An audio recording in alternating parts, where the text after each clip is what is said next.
மாமரை முனிவரும் பிறரும் மண்ணுமாமொழி பாரத பெருமையும் பாரே மண்ணும் மாதவன் சரிதமும் இடையிடை வழங்கும் என்னும் ஆசையால் யானும் இது என்பதற்கு இசைந்தே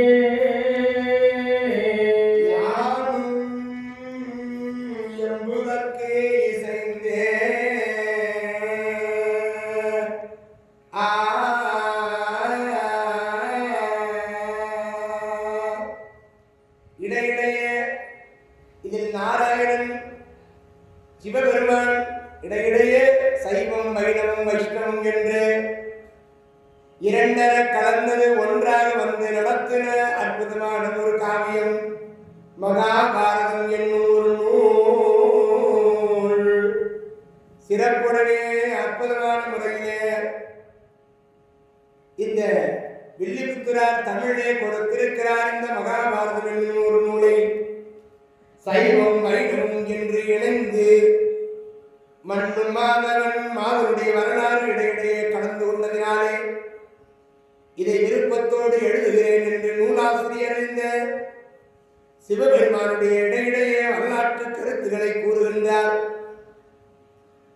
ஆகவே சைவம் வைணவம் வைஷ்ணவம் என்று பேதமில்லாமல் சமநிலையாக சமரச நிலையோடு விளங்குகின்றது.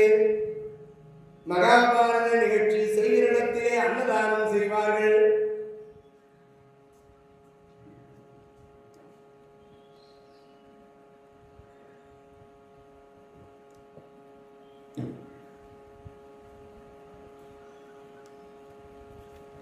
அன்னதானம் செய்வார்கள். வாரி வாரி கொடுக்கின்ற உள்ளம் கிடைக்கும். ஒரு மனிதன் எப்படியெல்லாம் வாழ வேண்டும் என்பதை உணர்த்துகின்றது மகாபாரதம். ஒரு பிள்ளையை எப்படி வளர்க்க வேண்டும். குந்தி தேவி பிள்ளைகளை அன்போடு வளர்த்தார்கள், பாசத்தோடு வளர்த்தார்கள், பொறுமையோடு வளர்த்தார்கள், நேசத்தோடு வளர்த்தார்கள். அன்பு பாராட்டி பொறுமையின் சிகரமாக விளங்கினார்கள் பாண்டவர்கள். எப்படி பிள்ளைகளை வளர்க்கக்கூடாது என்பதற்கு உதாரணமாக காந்தாரி 100 பிள்ளைகளை வளர்க்க தெரியாமல் வளர்த்ததினாலே 100 பிள்ளைகளும் நாசமாய் போனது. ஒரு நட்பு எப்படி இருக்க வேண்டும் என்பதை உணர்த்துகின்றது மகாபாரதம். முதலிலே கர்ணனுடைய நட்பு துரியோதனத்திலே சுயநலம். அது நாளாக நாளாக சுயநலம் பொதுநலமாக மாறியது. அந்த நட்பு துரியோதனத்திலே சேர்கிற பொழுது துரியோதனனுக்கு கௌரவம் ஏற்பட்டது, கௌரவம் தேவைப்பட்டது. துரியோதனனுக்கு வீரம் தேவைப்பட்டது. முதலிலே சுயநலமானது நட்பு. அதன் பிறகு பொதுநலமாக மாறி அந்த துரியோதனுடைய நட்பையும் துரியோதனுடைய கர்ணனுடைய நட்பையும் இன்று உலகளந்து பேசுகிறார்களாம். உலகளவிலே இன்று பேசப்படுகிற ஒரு நட்பாக மாறுகிறது. நாட்டையே கொடுத்தான், அரசராக்கு அழகு பார்த்தான், வாரி வாரி வழங்குகின்ற வல்லல் என்று பெயரெடுத்தான். இப்படி இந்த மகாபாரதம் ஒரு சமுத்திரத்திற்கு நிலையானது. அதை முழுகினால் கடற்கரை ஓரம் போய் நின்றால் காற்று பலமாக வீசும், நல்ல கருத்துகள் ஞானங்கள் பிறக்கும். இன்னும் நீந்துவான், மகிழ்ச்சி அடைவான், நீந்துவான், புறப்படுவான், ஆழத்திலே போய் முத்தெடுப்பான். முத்தெடுக்கின்றவனுக்கு இந்த பாரதத்திலே கிடைக்கின்ற எண்ணிலடங்காத செய்திகள் வந்து சேரும். அடே அப்பா, ஞான வேதம் என்று இதற்கு பெயரு. ஞான வேள்வி என்று சொல்வார்கள் பாரதத்தை. ஞான வேள்வி, ஞானத்தை ஞான வேள்வி என்று சொல்வார்கள் பாரதம். இப்படியாக இந்த பாரதம் இவர்களாலே சிறப்பான முறையிலே எழுதப்பட்டது. எளிமையான தமிழிலே தந்தவர் வில்லிபுத்தூராழ்வார். அவருக்கும் அவருடைய தம்பிக்கும் சொத்து சண்டை வந்துச்சு. சொத்து சண்டை. அந்த நாட்டு அரசன் வரவதையாட்கொண்டான் என்று அரசனிடத்திலே போய் புகார் பண்ணாங்க. சொத்து சண்டையை தீர்த்து வைக்கும்படி அந்த அரசன் பார்த்தான். எப்பா, வடமொழியிலே இருக்கிற பாரதத்தை தமிழிலே எழுதி கொடு, நான் உனக்கு தீர்ப்பு சொல்றேன். அப்பதான் இந்த வில்லிபுத்திரார் என்ன பண்றாரா, தமிழை எழுத தொடங்கினாராம். எழுதிக்கிட்டே வந்தார் பாருங்க. இந்த பாரதம் எழுதுகிற பொழுது மன்னாசிரானே துரியோதனன் என்பவன் மாண்டு போனான், அவன் விழுந்தான் என்று நினைத்த உடனே இந்த வில்லிபுத்திரார் சொத்து சண்டையிலே இருந்து விடுபட்டார். தன் தம்பிகிட்ட இருந்த சொத்து சண்டையில இருந்து விடுபட்டாரா. எனக்கு மண்ணு வேண்டாம், பொண்ணு வேண்டாம், பொருள் வேண்டாம், வீடு வேண்டாம், சொத்து வேண்டாம், என் தம்பிக்கே கொடுங்கோ. சொத்து சண்டையில இருந்து விடுபட்டாரா வில்லிபுத்திரார். பாரதத்தை யார் ஒருவர் கேட்கின்றார்களோ பார்க்கின்றார்களோ அவர்கள் சொத்து சண்டையிலிருந்து விடுபடுவார்கள், துன்பத்திலே இருந்து விடுபடுவார்கள், கஷ்டத்திலே இருந்து விடுபடுவார்கள், பாவச் சுமையிலே இருந்து விடுபடுவார்கள், வறுமையிலே இருந்து விடுபடுவார்கள். பாரதத்தை கேட்கிறவங்க பார்க்கிறவங்க சொல்றவங்க இத்தனை நன்மையா. அப்படிப்பட்ட இந்த மகாபாரத காவியத்தை எழுதுகின்றார் சிறப்பான முறையிலே, அற்புதமான முறையிலே தமிழே எழுதி. ராமாயணத்தை வால்மீகி முனிவர் எழுதினாரா. அவர் வடமொழியிலே எழுதினார். அதை எளிய தமிழிலே கம்பநாட்டாழ்வார் தமிழை எழுதி கொடுத்தார். ராமாயணம். அயனம் என்பது வழி. அயனம்னா வழியா. ராமனுடைய வழியிலே நடக்க வேண்டும். ராமனுடைய வழி என்ன? ஒழுக்கமான வழி. ராமனுடைய வழி என்ன? ஒழுக்கமான வழி. ஒரு வார்த்தை, ஒரு சொல், ஒரு மனைவி, ஒரு இல், ஒரே வில், ஒரே வில்லோடு இருந்தார். இப்படி ஒழுக்கமுடைய வாழ்க்கையை வாழ்ந்து காட்டின ராமாயணம். பாரதம் நீதி என்று கருதும்படியாக நீதியை புகட்டுவது. பல்வேறு பல்வேறு கிளை கதைகள் ராமாயணத்திலே, மகாபாரதத்திலே கிளை கதைகள். கந்த புராணத்தை எழுதியவர் கட்சியப்ப சிவாச்சாரியார். மகாபாரதத்தை எத்தனையோ ஆசிரியர்கள் எழுதினார்கள். தமிழிலே வில்லிபுத்திரார் என்பவர் சிறப்பான முறையிலே எழுதினார். அதைதான் நாங்கள் பேசுவதற்காக இருக்கிறோம். இப்படி பாரதம் யார் சொன்னார்கள், யார் கேட்டார்கள், எதற்காக இந்த பாரதம் எழுதப்பட்டது, சொல்லப்பட்டது, யார் கேட்டது? இந்த பாரதம் யார் சொல்றாங்களா? வியாதவியாசருடைய மாணவர் வைசம்பாய முனிவர். அவர்தான் பாரதம் சொல்றாரு. யாருக்கு சொல்றாரு? ஜனமே ஜெயமன்னனுக்கு சொல்றாரு. ஏன் சொல்றாரு? உதங்கன் என்கின்ற ஒரு பிராமண சிறுவன், அவர் பைரவர் என்ற ஒரு ஆசிரியத்திலே பாடம் பயிலுகின்றான். உதங்கன் என்கின்ற ஒரு பிராமண சிறுவன் பைரவர் என்கின்ற ஒரு ஆசிரியத்திலே பாடம் பயின்றான். சிறப்பான முறையிலே, அருமையான முறையிலே பாடம் பயின்றான். அந்த சிறுவன் சிறப்பான முறையிலே அந்த உதங்கன் பாடம் பயின்ற பிறகு தன் குருநாதனுடைய காலிலே வந்து விடுகின்றான். குருநாதரே, உங்களுக்கு நான் குரு காணிக்கை கொடுக்க விரும்புகின்றேன் ஐயா. உங்களுக்கு என்ன குரு காணிக்கை வேண்டும்? அப்பதான் அந்த முனிவர் சொன்னாரா, பைரவர் என்கின்ற அந்த முனிவர் என்ன சொன்னாரா? உதங்கா உதங்கா,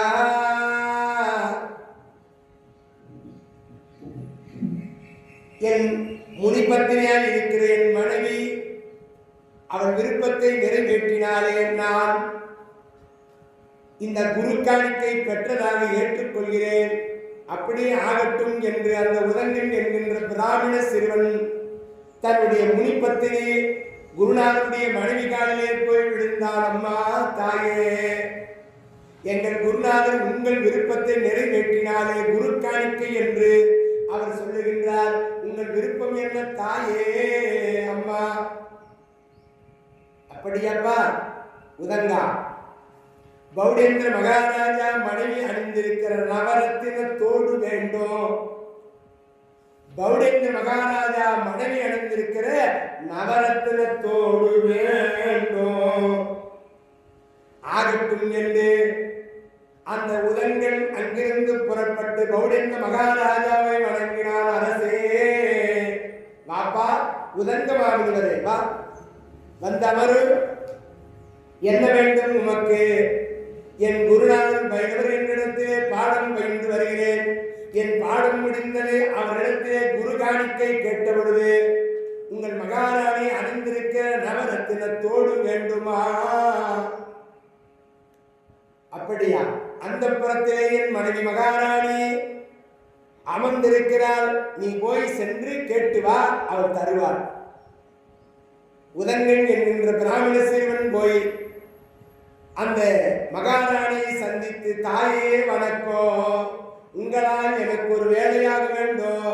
நான் கேட்கிறதை நீங்கள் கொடுக்க வேண்டும். ஆகட்டும், என்ன வேண்டும் உமக்கு? எங்கள் முனிபத்திரியாய் இருக்கக்கூடியவர்கள் நீங்கள் அணிந்திருக்கிற நவரத்தின தோட்டினை விரும்புகின்றார்கள். அப்படியா? இந்த தோட்டின் மீது விருப்பமா? ஆகட்டும் என்று நவரத்தின தோட்டை கழட்டி யாருக்கு கொடுக்கிறாங்களா? உதங்க முனிவரிடத்தில் கொடுத்து, அப்படி அந்த நவரத்தின தோட்டினை கொடுத்து விட்டு, உதங்கா, இந்த நவரத்தின தொட்டினை நீ எங்கேயும் கீழே வைக்க கூடாது. ஏன்? தச்சகன் என்கின்ற ஒரு நாகம் இந்த தோட்டின் மீது விருப்பத்தை கொண்டிருக்கிறது. அதனால் நீ கீழே வைக்காமலும் முனிப்பத்திரிக்கு காணிக்கையாக கொடு என்று சொல்ல, அந்த நிபந்தனையின் பெயரினாலே இந்த உதங்கன் அந்த நவரத்தின தோட்டினை பெற்றுக்கொண்டு வருகிறான். வருகின்ற பொழுது ஆற்றங்கரை ஓரம் கரையின் மீது வைத்து சங்கல்பம் செய்ய ஆற்று கரையிலே இருந்து தண்ணீருக்குள் இறங்குகின்றான். அப்படி இறங்குகின்ற போது தச்சகன் என்கின்ற நாகம் அந்த நவரத்தின தோட்டினை கவர்ந்து 14 உலகங்களிலே பாதாள உலகத்திலே போய் சென்று அந்த தச்சகன் என்கின்ற நாகம் மறைந்து விட்டது. இவன் சங்கல்பம் செய்து வந்து பார்த்தால் அந்த நவரத்தின தோட்டை காணோம். அந்தோ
இந்த பாம்புகளுக்கெல்லாம் தலைவன் தச்சன் என்கின்ற நாகமானது இந்த நவரத்தின தோட்டை கவர்ந்து சென்றதே என்று பாதாள உலகத்திலே போய் நின்று பார்க்கின்றான். குதிரை மேல் ஒரு தேவன் வந்தான். எப்பா, ஏன் கலங்குகிறாய்? கவலைப்படாதே. இந்த குதிரையினுடைய காதிலே நீ வாய் வைத்து ஊதினால் உனக்கு அந்த நவரத்தின தோடு கிடைக்கும். அப்படியா?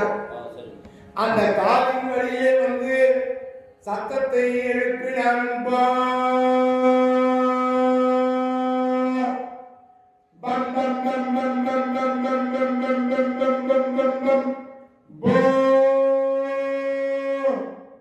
என்று அந்த குதிரையினுடைய காதிலே சத்தத்தை எழுப்புகின்ற பொழுது பாதாள உலகம் நடுங்குகின்றது. பாம்புகளுக்கு சத்தங்கள் ஆவாதா? அதிர்வுகள் ஆவாது. அந்த ஒளியினுடைய ஓசை அதிர்ந்ததினாலே எல்லா பாம்புகளும் ஓடி வருதுதான். தச்சகா தச்சகா, நான் சொல்வதை கேள். அந்த நவரத்தின தோட்டி அந்த உதங்கன் என்கின்ற பிராமண சிறுவனத்திலே போய் கொண்டு கொடுத்து விடு. பயந்து அதிர்ந்து போய் அந்த நவரத்தின தோட்டை கொண்டு போய் அந்த தச்சகன் என்கின்ற நாகம், அப்பா உதங்கா, நீ ஊதுவதை நிறுத்து என்று அந்த தச்சகன் நவரத்தின தோட்டினை உதங்கனிடத்திலே கொடுத்தார். உதங்கன் அந்த நவரத்தின தோட்டினை பெற்று மீண்டும் அருமையான முறையிலே தன்னுடைய ஆசிரமத்திலே வந்து தன் முனிப்பத்தினியை சந்தித்து இந்த நவரத்தின தோட்டினை காணிக்கையாக கொடுத்தார்.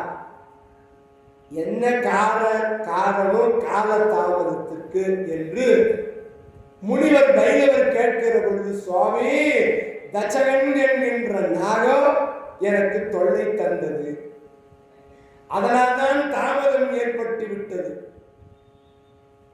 எல்லோருக்கும் இந்து மதம் பிடிக்கும், எங்களுக்கு தாமதம் பிடிக்கும். கொஞ்சம் லேட் ஆகி போச்சு. நாளோறும் நிகழ்ச்சி சொற்பொழிவு தாமதம் இல்லாமல் நீங்களும் கோயிலுக்கு வந்துடும். ஒலிபெருக்கின் வாயிலாக கேட்கிறவங்க கேட்கட்டும், ஆலயத்தில் வந்து கேட்க வரவங்க நாளோறும் இன்னைக்கு ஒரு நாள் போச்சு, இன்னும் 16 நாள் தான் இருக்கு, வேகமா போயிடும் நாள். நீங்க அழகு பானையிலே அழகு கத்தி அற்புதமா நிறுத்திருக்கிறாங்க. டேய் அப்பா, பிரம்மாண்டமான அழகு கத்தி அழகு பானையிலே அப்படியே அந்தரத்தில் இருப்பது போல் அம்பாள் வந்து ஜெகஜோதி மயமாக நின்று கொண்டிருக்கின்றார். ஆலயத்தில் வந்து வழிபாடு செய்யுங்க, அம்மனுடைய பேருளில் பெறுங்க. இந்த உதங்க முனிவர் நினைக்கிறாரா, நமக்கு தொல்லை தந்த இந்த நாகத்தை அழிக்கணும். இந்த தச்சகன் என்கின்ற நாகம் நமக்கு தொல்லை தந்ததே, குரு காணிக்கை தாமதமாக கொடுப்பதற்கு காரணமாக இந்த பாம்பு கூட்டத்தை அழிக்க வேண்டும், பழிவாங்க வேண்டும் என்கின்ற எண்ணத்தோடு இந்த உதங்க முனிவர் நினைக்கிறாரா. யார்கிட்ட சொன்னா பாம்புகளை அழிக்க முடியும்? பாம்பு பிடிக்கிறவங்கிட்ட சொன்னா அழிச்சிடலாமா? இல்ல பாம்புக்கு வேட்டு வச்சு பாம்பு அழிக்க முடியுமா? எப்படி இந்த பாம்பை அழிப்பது யோசனை பண்றார். அப்போ இந்த நாட்டை ஆண்டு வரக்கூடிய ராஜா யாரு? அஸ்தினாபுரியிலே ஜனமேஜய மன்னன் ஒரு ராஜா நாட்டை ஆண்டு வரான். இந்த ராஜா கிட்ட போய் பாம்பிற்காக ஒரு யாகம் செய்ய சொல்லலாம், பாம்புகளை அழிப்பதற்கு ஒரு யாகம் வந்து வைக்கலாம் அப்படின்னு இந்த உதங்கன் என்கிற பிராமண சிறுவன் இந்த உதங்க முனிவர் போறாருவா. அந்த நாட்டு ராஜா கிட்ட ஜனமேஜய மன்னன் கிட்ட போறார். ஜனமேஜய மன்னன், வா உதங்க முனிவரே வர வேண்டும் என்று நாற்காலி கொடுத்து அமர வைத்தார். என்ன விஷயமா வந்திருக்கிறீங்க? பாம்புகளை எல்லாம் அழிக்கணும், நீ ஒரு யாகம் பண்ணு. எதற்காக? பாம்புகளை நான் அழிப்பதற்கு யாகம் பண்ணோம், எனக்கு தொல்லை தந்தது அந்த நாகம், அதனால நாகத்தை எல்லாம் கூட்டத்தோடு அழிக்க வேண்டும், அதற்காக ஒரு யாகம் பண்ணு. ஐயா என்னையா, உனக்கு தொல்லை கொடுத்ததுக்காக நாகத்தை நான் அழிக்க முடியுமா? முடியாது. பார்த்தார் உதங்க முனிவர், ஜனமேஜய மன்னா, சர்வயாகம் செய்து இந்த நாகங்களை அழிக்க வேண்டும் என்று சொல்கிறேன், முடியாது என்று சொல்கிறாயே, ஒரு விஷயத்தை நான் உனக்கு சொல்லட்டுமா? என்ன விஷயம்? ஜனமேஜய மன்னா, உன் தந்தை யார் தெரியுமா? பரீட்சித்து மன்னன். உங்க அப்பா பரீட்சித்து மன்னன் இறந்ததற்கு யார் காரணம் தெரியுமா? இந்த தச்சகன் என்கின்ற நாகம் தான் காரணம். என்ன சொல்கிறாய் ஐயா? ஆமா, உன் தந்தை அழிவதற்கு காரணமே இந்த நாகம்தான். ஆகையினாலே நான் சொல்வதற்கு நீ பெரியதோர் சர்வயாகம் செய்து பாம்பு கூட்டத்தை அழிக்க வேண்டும். எதை சொன்னா யார் விடுவாங்கன்னு தெரிஞ்சு போச்சு உதங்களுக்கு. என் தந்தை அழிவதற்கு இந்த நாகம் தான் காரணமா? ஆகவே நான் யாகம் செய்ய இப்பொழுதே தயார் செய்கின்றேன், ஏற்பாடு செய்கிறேன். நாக கூட்டங்களை அடியோடு அழித்து விடலாம். ஏற்பாடு நடத்துறம்பா. பிரம்மாண்டமான முறையிலே யாகத்தை ஏற்படுத்துகின்றான், சர்வ யாகம் நடத்துகின்றான். ஜனமேஜய மன்னன் அந்த சர்வ யாகத்திலே கோடான கோடி பாம்புகள் வந்து இறக்கின்றது. அந்தோ ஆயிரம் ஆயிரம் ஆயிரம் கோடான கோடி பாம்புகள் எல்லாம் சர்வ யாகத்துல வந்து பொத்து பொத்து பொத்து பொத்து நெருப்புல விழுந்து செத்து போகுது. ஜனமேஜய மன்னன் பார்க்கிறான், சர்வ யாகத்தில் இத்தனை பாம்புகள் வந்து இறக்கின்றது. என் தந்தைக்கு காரணமாக இருந்த தச்சகா, நீ அழிய வேண்டும். அப்பதான் இப்படியே நேர்ந்தால் என்ன ஆகும்? அஸ்திகன் என்கின்ற ஒரு முனிவர் வராருப்பா. அந்த அஸ்திகன் என்கின்ற முனிவர் வந்து இந்த யாகத்தை தடுத்து நிறுத்தி விடுறார். ஜனமேஜயமன்னா சொல்வதை கேள். உன் தந்தையார் இறந்ததற்காக இப்படி ஒரு யாகத்தை செய்து பாம்பு கூட்டத்தை அழிக்கணுமா? வேண்டாம், நான் சொல்வதற்கு என்று அந்த யாகத்தை நிறுத்தினார். அஸ்திகன் என்கின்ற ஒரு முனிவராலே அந்த யாகம் தடைபட்டு விட்டது. அதான் பாம்புகள் தொல்லை தருகிற பொழுது, இந்த பாம்புகள்லாம் தொல்லை தந்தா கடித்த பொழுது அஸ்திகாய நம அப்படின்னு சொன்னா பாம்பு கடித்திருந்தா கூட விஷம் உள்ள ஏறாத. அஸ்திகராலே பாம்புகள் காப்பாற்றப்பட்டது. அதன் பிறகு இந்த ஜனமேஜய மன்னனுக்கு தூக்கமே வரல. இப்படி பாம்புகளை நாம் அழித்து விட்டோமே யாக நெருப்பிலே. இந்த மகாபாரத போரிலே எத்தனை எத்தனை பேர் மாண்டு போயிருப்பார்கள்.